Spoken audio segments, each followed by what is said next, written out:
about that time for another Larry Bird video? Yeah, I think it is. And we back at it again with another reaction, man. Yes, sir. So today, man, we got another video. Hopefully this video better. Larry Bird talking trash, and I'm gonna listen to the video from beginning to end. We're gonna watch this together. You know what I'm saying? And just see how Larry Bird was, man. You know, we've seen a lot of videos of Larry Bird. We're a big fan of him. And he amazing. And he went to Indiana for college basketball, and that's where I'm from too. You know, and that's just fire, man. But no further ado, let's get straight into this video. Make sure y'all like, comment, subscribe. Let me know what y'all want to see next, man. And yeah, roll to 14K subs, man. Let's get it. Bird talked a lot of trash. And that's in New Orleans. That's in New Orleans. In that game, we're on the free throw line, and he literally says, left side across the three, and you're listening to him. That's a tough feeling. On March 12th, 1985, the reigning league MVP Larry Bird walked into New Orleans to take on the Atlanta Hawks. And apparently he had a whole lot on his mind coming into that game. I'm talking about things on his mind that you probably haven't even seen in a white guy with an average physique. But when I say this was next level, I really, really mean it. Bird, 14 seconds, he got fouled. Damn. That's a crazy shot. Look at the bench. Look at the bench. Look at the Hawks bench. On the other side of the ball was a young and upcoming, high-flying and ultra-athletic wing player by the name of Dominique Wilkins. The same Dominique Wilkins Should we tap into Dominique or what? One of the faces of the NBA in the 1980s after Larry Bird and Magic Johnson. Oh my gosh. But this wasn't just some game for Bird. He wanted to go out there and basically tell the entire world, ladies and gentlemen, today I choose war. Let's get it. Left corner, down low for Bird with position. He makes it and shoots it good. Last, baby.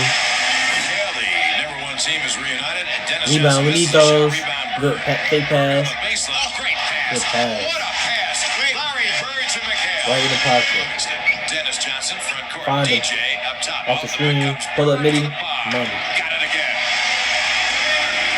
While those highlights looked all-time special, there was something much, much more interesting going on between the lines. There was a moment that, not necessarily the 60 points that happened out on the court, but a moment that would go on to be talked about years and years afterward as one of the most cold-blooded, trash-talking moments you'll ever hear in sports history. Doc Rivers, the coach you see now, but a guard for the Atlanta Hawks at the time, said it best when describing what was happening during those very moments Bird was going off for 60, saying, in the trainer's lab coming down the court, which meant it was going to be a three and it's going to be all threes. And then he said, who wants it? And I think Ricky Brown, I'm not for sure who it was, ran out after him. And he shot this high rainbow. It goes in, Ricky bumps into him and accidentally knocks him on our trainer's lap. So it was exactly what he said. It was an accident, but it was almost fake. And they show a shot of our bench. Cliff Livingston and Eddie Johnson are standing up giving each other high fives. It was pretty awesome. He called it. He said rainbow trainer's lap. You know, and he faded away, hit the shot, and fell into our trainer's lap. And Bird falls into Joe O'Toole. Larry Bird. What more can you say? Larry Bird. Larry Bird. it was a moment so rare, so frighteningly thrilling that the dudes Larry Bird was dropping 60 points on were cheering Bird's shots even after he was literally pointing at all the guys on the opposing bench and telling them to their faces that I'm about to score on you guys. I think it's safe to say that we won't see a more instinctively cold-blooded trash talker ever again in the NBA. But hey, who am I to tell the story how it is, right? I mean, just listen to what Bird's peers, the players before and after him, have to say about his relentless trash-talking habits in the prime of his career. I mean, man, this dude was the baddest white boy to ever lace him up, okay? So let me just shut up. First time Bird ever talked trash was my rookie season, my first game I ever played against him. What'd he say? That was the only thing. I can't even tell you what he said. Clean up the language. What? One of the things, the first thing, I think it was clearly the only thing he said to me, I'm guarding him. My first play, he's coming down the court, and I'm guarding him. He looks at me, he said, I don't know why they have you guarding me, Holmes. And he shoots the three. Now, I wasn't upset he made the three. I said, but this summer guy just called me Holmes. The last play, he says to James Worthy, he says, "You guys don't have to worry about it. I'm going to go right over to that corner." He said, "They're going to set a screen for me. We're taking the ball out." He said, "I'm going to curl right over." And he's telling us to play.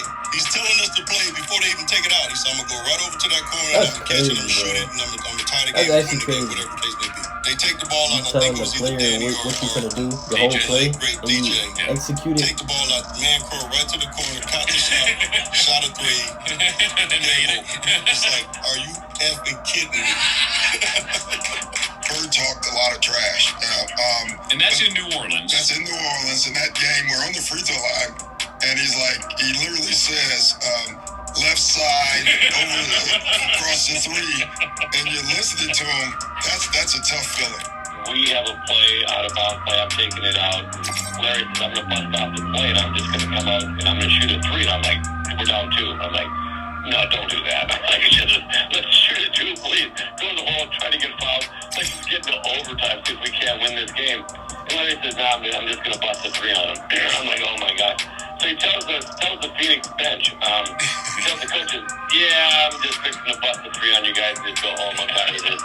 And he gets the ball, Disrespecting jumps these out, people. the play, comes out, gets the ball to slot, Got no shoots filter. the ball. As the ball's in the air, he kind of turns towards the Phoenix bench and yells, "Told you so!" He stopped running to the locker room. And it went in, and I just started laughing. I was like, "Oh, man." The guard Bennett on his last leg. Last leg, we're planning, and he told me, "Young fella, let me tell you something. I can shoot a jumper anywhere I want to." And he said, "You're supposed to be a great defender, right?" He said, "I'm going to make sure I tell you where I'm going to shoot the ball at." And I was That's like, "Man, crazy. come on now. You're not going to shoot the ball." And so he said, "I'm going to take you over in that corner right there. You sit over there by my bench, right? And I'm going to give you something, and it's going to be this jumper." And I said, "Shit, watch this." So all of a sudden, we playing, and I'm beating him up, and he slow balled me. That's why I got the slow ball. Put you back to your back like this, and his back was bad during this time. So he went right to that corner, and I'm up on him, I'm wondering, and he said, "Young fella, what did I tell you I was going to do?" And he turned around, raised up, looked around, it was all drawn. The summer before, they had the WIT tournament. Okay. And they brought all the best college players together. Okay. To play against the world. Okay. And man, I see this guy, blonde hair. I said, let me see if he can play. Okay. Man, I'm sitting there watching him shoot Shannon. He must have made 30 in a row all net. So he was Steph Curry before Steph Curry? Yeah. And I'm sitting there saying, this dude can play. Okay. Brothers, we always say, okay, can the white dude really play? Correct. Right. So then I said, oh man, you're a bad boy. Right. And then we got in the game. Jack Gibbons was player of the year that year. Right. We tore him up. Jack Gibbons from Kentucky. Kentucky. Because they won the national championship. That's right. That same time. Yeah, okay. Man, Larry Bird was taking it to him. I said, oh, man. I'm calling back home saying, oh, he for real. This dude Larry Bird? Right. Oh, he got it. He play. He's dominating Jack Gibbons. Damn. Wow. It's amazing. It's just amazing just watching Bird though, cause like people really giving him his flowers. Like the way they giving him his flowers it seemed insane, but he was insane. Even though I didn't watch him play, and I'm watching his game, it looks like he was a bad man. You know what I'm saying? The trash talking was so legend. I feel like that whole thing is just so legendary. The way he can tell you what he's gonna do next play is insane, because that's on. I don't want to say on real, but I feel like that's if you work on your game a lot and you know your spots, then okay. But like I feel like what if you miss? You know what I'm saying? Like what's your comeback after that? But I'm gonna go to this spot, hit this J, and I'm gonna walk off. That's insane, man. But make sure y'all like, comment, and subscribe. Let me know what y'all want to see next, man. Larry Bird, so one of the GOATs, man. And I'm gonna see y'all in the next video. And I'm out.